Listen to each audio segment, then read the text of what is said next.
அறத்தை மீறி அநியாயமாக, அக்கிரமமாக நமது நாட்டிற்குள்ளே கொள்ளையடிக்க வந்த முகலாயர்கள், நமது கோவில்களிலே புதைந்திருந்த தங்க நகை ஆபரணங்களையும், வைரம் வைடூரியங்களையும் கண்டு வியந்து போய், நமது கோயில்களை சிதைத்து, அந்த கோயில்களிலே இருந்த நகை குவியல்கள் எல்லாம் கொள்ளையடித்து சென்றவர்கள். அந்த நபர்களை, அந்த முகலாயர்களை கொள்ளையடிக்க வந்த நபர்களை, இங்கே பொய்யாக வரலாற்றை சித்தரித்து, முகலாயர்களை பேரரசர்களாகவும், அவர்களை பொற்கால ஆட்சி தந்தவர்களாகவும், அவர்களுடைய வரலாற்றை பொய்யாக சித்தரித்து, தமிழ் திரையுலகத்திலே சினிமா படம் எடுப்பதற்காக 1000 இயக்குனர்கள் இங்கே உள்ளனர்.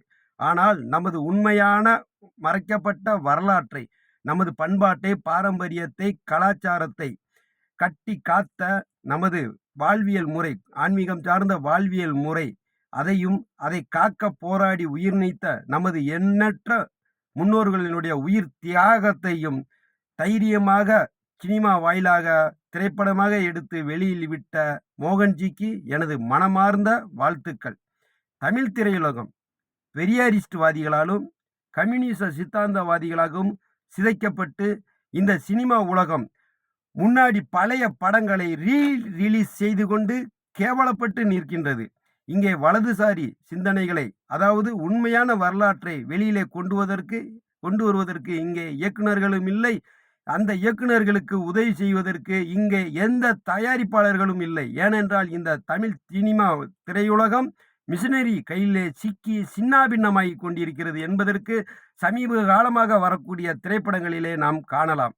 ஆனால் மோகன்ஜி அவர்களோ நமது திருவண்ணாமலை எம்பெருமானுடைய கோவிலை காப்பதற்காக, நமது தேசத்திலே இருந்த கோவில்களை எல்லாம் காப்பதற்காக நமது முன்னோர்கள் எப்படி பாடுபட்டு உயிர் நீத்தார்கள் என்ற ஒரு உண்மை செய்தியை வெளிக்கொண்டு வந்திருக்கின்றார். அது மட்டுமல்ல, இங்கே வாழ்ந்த நமது முன்னோர்களை முகலாயர்கள் வாள் முனையில் எப்படியெல்லாம் கொடுமைப்படுத்தி அவர்களை மதமாற்றம் செய்தார்கள் என்ற ஒரு செய்தியை, இன்றைய தலைமுறைகள் அறியாத செய்தியை அவர்களுக்கு விதைத்திருக்கின்றார். அதற்காகவே இந்த மோகன்ஜிக்கு இன்னொரு முறை வாழ்த்துக்களை தெரிவித்துக் கொள்கின்றேன்.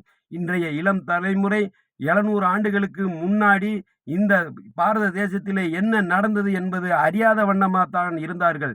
இதே போன்ற திரைப்படங்கள் வாயிலாக நமது இளைய தலைமுறைகள் அறியும் போது நமது நாடு செழிப்பாக வளரும், பண்பாடும் கலாச்சாரமும் நமது காக்கப்படும். எப்போதுமே வரலாற்றை அறிந்த, அழித்த, மறைத்த